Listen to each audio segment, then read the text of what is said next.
Hello friends, आज मैं एक बार फिर आपके सामने एक कहानी लेके आई हूँ। कहानी का शीर्षक है हमारा अतिथि सेवा। अगर आपको मेरी कहानियाँ पसंद आए तो please like, share and subscribe जरूर करिए। तो चलो हम आज की कहानी शुरू करते हैं। अचानक ही आकाश में काले बादल गिरने लगे, बिजली चमकने लगी, बादल गरजने लगे, साथ ही बहुत तेज वर्षा होने लगी। आंधी तूफान वर्षा ने पूरे जंगल को हिलाकर रख दिया। इस तूफानी वर्षा से बचने के लिए एक मंगलू नाम का जो शिकारी था वो एक घने वृक्ष के नीचे जाकर छिप गया और तूफान के रुक जाने की प्रतीक्षा करने लगा।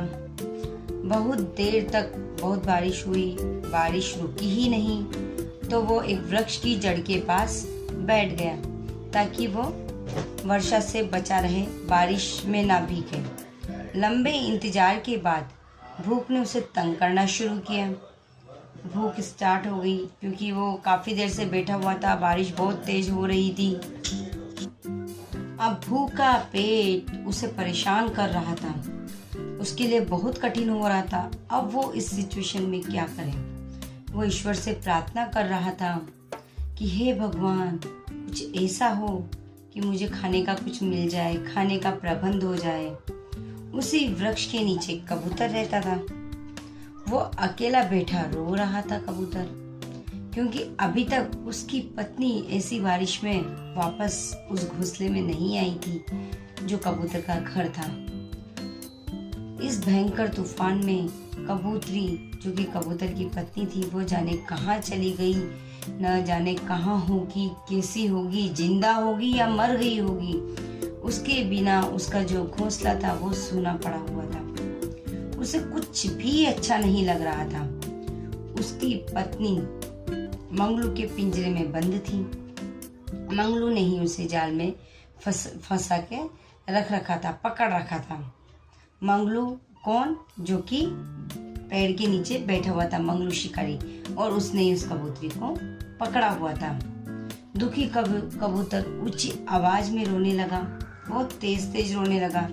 पिंजरे में बंद कबूतर की आवाज सुन के वो भी रोने लगी। उसने जोर से बोली, मेरे अच्छे पति, मैं तुम्हारा दुख समझ रही हूँ, मगर मैं क्या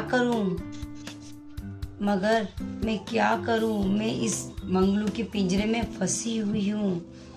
मैं इस शिकारी के पिंजरे में बंद हूँ। ये शिकारी इस समय मेरा शत्रु है, लेकिन वो हमारे घर आया अतिथि भी तो है। वो स्वयं तो सर्दी में सिकुड़ रहा था, परंतु मुझे बचाकर रखा है। ऐसे मेहमान की तो सेवा करनी पड़ेगी। हमें इस समय शत्रुता के भाव को मन से निकाल देना चाहिए। देखो कितनी अच्छी बात बताई इसने। अपनी पत्नी की बातें सुनकर कबूतर का मन बहुत प्रसन्न हुआ। वह उसी समय वृक्ष के नीचे उतरकर आया और शिकारी से बोला, हे परदेसी, भले ही आप शिकारी हैं, हमारे शत्रु हैं, परंतु इस समय आप मेरे मेहमान हैं, अतिथि हैं, और अतिथि भगवान के समान होता है। मैं आपकी हर तरह से सेवा करने के लिए तैयार हूँ। मैं अपने सब साथियों की ओर से आपका स्वागत करता हूँ। यह कहते ही कबूतर वहां से उड़ गया और न जाने कहां से सूखे हुए तिनके लेके सूखे पत्ते लाकर इकट्ठे कर दिए। फिर न जाने कहां से उस कबूतर ने आग लाकर उन्हें जला दिया, ताकि जो मंगलू नाम का शिकारी था वह उस ठंड से बच सके, उस बारिश में जो उसकी हालत खराब हो गई थी उससे वह बच सके। आग सुलगते ही शिकारी की जो सर्दी थी वह दूर हो गई, जिससे शिकारी बहुत खुश हुआ। उसने कबूतर की ओर देखकर कहा, मित्र, वास्तव में तुम बहुत ही अच्छे हो। आज तुमने ये सिद्ध कर दिया है कि इस संसार में धर्म ही सर्वोपरि है, और मुझ जैसे पापी और स्वार्थी अधर्मी लोगों के साथ भला ही क्या किया, जो आज तक पशु पक्षी की हत्या करता रहा, जिसने कभी सुख किया ही नहीं किसी का, आज मुझे इस जीवन का सबसे बड़ा सबक मिला है। मैं मानव होकर भी तुम पर अत्याचार कर रहा हूँ और तुम पशु पक्षी होकर भी लोग हम पर दया कर रहे हो। जो मानवता का धर्म है वह निभा रहे हो। जो अपना अतिथि देवो भव है वो धर्म निभा रहे हो। इस संकट घड़ी में तुमने मुझे सहारा दिया है। तुम महान हो कबूतर भाई। जो आग कबूतर ने शिकारी को ठंड से बचने के लिए जलाई दी वो धीरे धीरे बढ़ती रही। शिकारी और कबूतर की बातें भी बढ़ती रही। दोनों अपनी बातों में खोए हुए थे। उन्होंने आग को देखा ही नहीं। आग बढ़ते बढ़ते कबूतर तक पहुंच गई थी। शिकारी ने अपना तीर कमान उस आग में फेंकते हुए कहा, आज के पश्चात मैं कभी किसी का शिकार नहीं करूंगा। मैं प्रतिज्ञा में अग्नि को साक्षी मानकर कर रहा हूँ। यानी उस जो मंगलू शिकारी था उसके अंदर ये अक्ल आ चुकी थी। परंतु इस बीच आग की तेज लपटों ने कबूतर को जलाकर राख कर डाला। ये देखकर शिकारी का मन बहुत दुखी हुआ। दुखी शिकारी के मुंह से पिंजरा खोलकर कबूतरी से कहा, अब तुम भी जाओ, तुम मेरी ओर से आजाद हो। कबूतरी पिंजरे के बाहर आकर बोली, हे मानव, अब तुम अब इन बातों का जो समय बीत गया है। ये कबूतर जो आग में जल गया है वो मेरा पति था। अब मैं अकेली जीकर क्या करूंगी। यह कहती हुई कबूतरी भी उस आग में गिर गई। आपको इस कहानी से क्या शिक्षा मिलती है आप मुझे कमेंट बॉक्स में जरूर लिख के बताएं। आपने इस कहानी से क्या क्या सीखा है और तो वो मुझे कमेंट बॉक्स में ज़रूर बताएं। और आपको ये कहानी कैसी लगी आप please like share and subscribe ज़रूर करें। इसी के साथ मैं अपनी एक कहानी और प्रारंभ कर रही हूँ। ये कहानी है बेमतलब उपहार कहानी। ये दूसरी कहानी है। आज मैं आपको 2 कहानी सुनाने वाली थी, तो चलो हम दूसरी कहानी भी प्रारंभ करते हैं। कहानी का शीर्षक है बेमतलब उपहार। एक बार एक ब्राह्मण ने अपनी पत्नी से कहा, भाग्यवान, कल मकर संक्रांति है। मैं तो दान प्राप्त करने के लिए दूसरे गांव जाऊंगा। मेरे बाद तुम किसी भी पंडित से भगवान को सूर्य के नाम का तिल दान कर देना।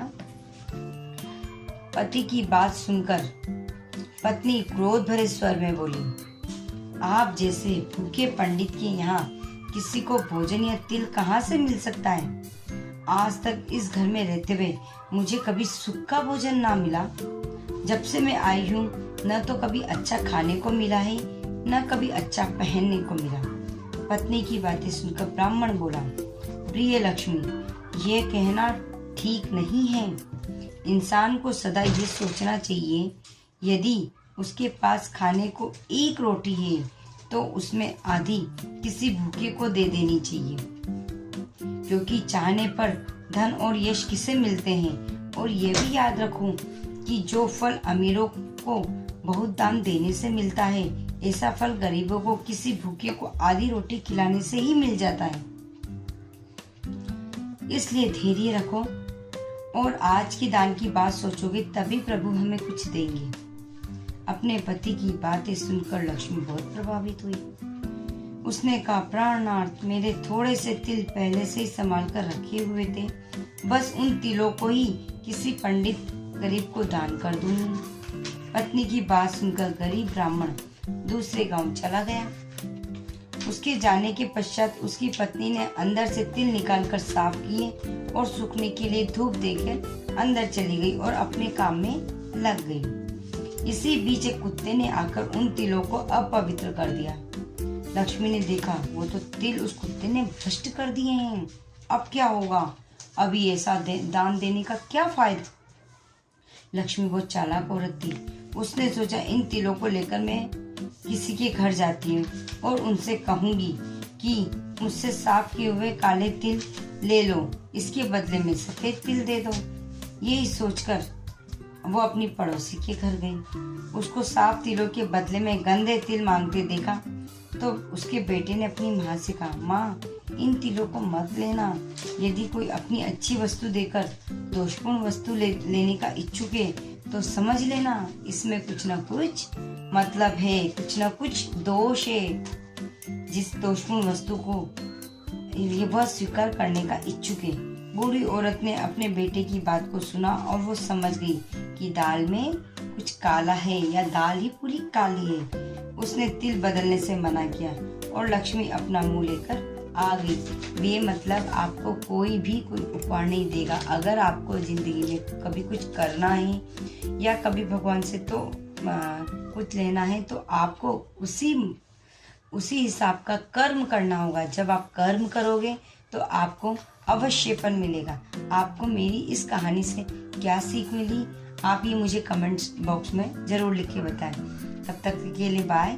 और अगर आपको मेरा चैनल पसंद आया है तो please like, share and subscribe ज़रूर करिए और मेरे चैनल को आगे बढ़ाइए। Thank you.